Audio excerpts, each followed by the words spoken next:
اس کے بعد جو معاملات ان کے چائنا کے ساتھ چل رہے ہیں اس سے بھی اس نے نکلنا ہے، اور اس کے علاوہ اس نے اپنی معاشی صورتحال کو بھی بہتر بنانا ہے، کیونکہ کورونا کی وجہ سے صرف پاکستان کی معیشت کو فرق نہیں پڑا بلکہ ہر ملک کی معیشت کو فرق پڑا ہے۔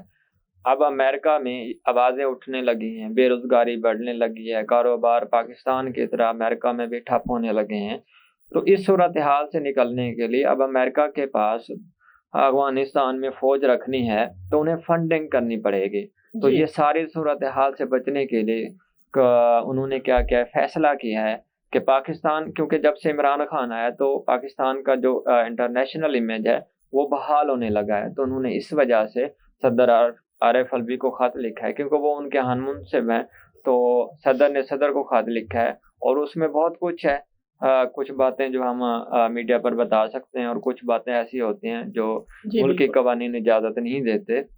تو ریاست کے قوانین کو دیکھتے ہوئے میں سمپل یہی کہوں گا کہ یہ انشاءاللہ پاکستان کا جو معیار ہے یا پاکستان کی جو حیثیت ہے وہ انٹرنیشنل لیول پر اب مانی جا رہی ہے انشاءاللہ۔ جی کاشف صاحب، نریندر مودی نے پہلے کشمیر پھر اب سکھ برادری کا احتجاج، آخر انڈیا کے وزیر اعظم چاہتے کیا ہے آخر؟ دیکھیں، نریندر مودی سب سے پہلے جب یہ گجرات کے وزیر اعلیٰ بنے تھے تو گجرات میں انہوں نے دنگا فساد کرایا، پھر پچھلی ٹرم میں یہ وزیر اعظم بنے تو آپ کو پتہ ہے کہ اس کا کام ہی کیا ہے کہ ہندوازم کو انہوں نے پروموٹ کرنا ہوتا ہے۔ بالکل، سب سے پہلے یہ ہے کہ انہوں نے کشمیر کی آزادی کو ختم کیا، وہاں انہیں نومینیٹ کر کے کشمیر میں کرفیو، دنیا کا طویل ترین کرفیو جو لگا ہوا ہے وہ اب تک کشمیر میں لگا ہوا ہے۔ پھر انہیں پتا تھا کہ پاکستان نے ایسا کیا، جب عمران خان کی حکومت آئی تو انہوں نے سب سے پہلا جو کام کیا وہ کرتارپور کا کیا۔ کرتارپور میں سکھ برادری کا جو ہے بہت بڑا ریلیجیس لحاظ سے کرتارپور سے تعلق ہے، اور اس بنا پر عمران خان نے جو سکھ برادری ہے ان کے دل جیت لیے۔ اب انہیں یہ لگتا تھا کیونکہ آواز چاہے وہ ہمارے کرتارپور کے لوگ ہوں، ننکانہ صاحب کے لوگ ہوں، تو وہ یہ کہتے ہیں کہ صرف جو ہے نا ہمارے درمیان ایک لائن ہے جسے ہم بارڈر لائن کہتے ہیں، باقی ہمارے دل جو دھڑکتے ہیں وہ اوپر والے پنجاب اور نیچے والے پنجاب دونوں میں ہمارے دل برابر کے دھڑکتے ہیں۔ تو کہیں انہیں یہ خدشہ تھا کہ کہیں جو ہے نا یہ ہمارے پنجاب کی، انڈیا کے پنجاب کی سرزمین پاکستان کے لیے استعمال نہ ہو جائے۔ اس بنیاد پر انہوں نے ایسی زراعت کی پالیسی بنائی جس کی بنا پر سکھ برادری آج کھڑی ہو گئی۔ اب تو کشمیر کے بعد اور اس کے آگے جو عمران خان کا جو 126 دن کا دھرنا ہے، احتجاج ہے، وہ بھی ختم ہوتا جا رہا ہے، اور سنا ہی ہے کہ آنے والے دنوں میں سکھ برادری جو ہے نا انڈیا کو بند کرنے کی دھمکی دے رہی ہے۔ معاملات ایسے ہونے چاہیے کہ آپ کو ہر برادری کو، جیسے پاکستان میں اگر آپ دیکھ لیں تو یہاں پر سکھ برادری کو بھی سہولتیں حاصل ہیں، انہیں بھی مذہبی آزادی ہے، ہندوؤں کو بھی مذہبی آزادی حاصل ہے، حتیٰ کہ ہر فرقہ کو یہاں پر مذہبی آزادی حاصل ہے کہ وہ پاکستانی قوانین پر عمل کرتے ہوئے یہاں پر اپنی مذہبی رسومات کو ادا کر سکتے ہیں۔ لیکن ہندوستان میں ایسا ہوتا جا رہا ہے کہ صرف جو ہے نا ہندوازم کو پروموٹ کیا جا رہا ہے، باقی جتنے بھی وہاں پر دوسرے مسالک رہتے ہیں ان کو تنگ ہی کیا جا رہا ہے۔ یہ ان کے لیے اچھا نہیں ہوگا۔ اچھا اس لیے نہیں ہوگا کہ دیکھیں ابھی چائنا جو ہے وہ اس نے انڈیا کے ساتھ کیا کیا، یہ ساری چیزیں، اور پاکستان نے 27 فروری کو کیا کیا، یہ اپنے آپ کو اندر سے کمزور کر رہے ہیں۔ یہ سمجھتے تو یہ ہیں کہ جی ہم اندر سے اپنے آپ کو مضبوط کر رہے ہیں، یہ اندر سے اپنے آپ کو کھوکھلا کر رہے ہیں۔ جی ناظرین، یہاں پر میں چھوٹی سی بریک لے رہی ہوں، بریک کے بعد انشاءاللہ مزید کاشف صاحب سے معلومات حاصل کریں گے، آپ ہمارے ساتھ ہی رہیے گا۔ چلو بہت کام باقی ہے۔ اف یہ گرمی، یہ مجھے ہی کرنا پڑے گا۔ اب پرفیکٹ ہے، مائی چیک 1 2 3 پرفیکٹ ہے۔ پرفیکٹ تو آپ ہیں، دھوپ گرمی پسینے میں بھی اتنی فریش کیسے؟ پرفیکٹ فریشنس ود نیا سنسلک ریفریش۔ اس کی فریگرنس برسٹ ٹیکنالوجی دے منٹ اور انجیر کی خوشبو ہر بار بس چھونے پہ مہکتی فریشنس اب 48 آورز تک۔ نیا Sunsilk natural recharge. Welcome back ناظرین۔ جی کاشف صاحب، آپ کو کیا لگتا ہے چائنا اور امریکہ کے تعلقات بہتر ہو جائیں گے؟ انٹرنیشنلی اگر ہم اس معاملات کو دیکھیں تو یہ معاملات ان کے بگڑنے ہوئے تھے کووڈ-19 کی وجہ سے.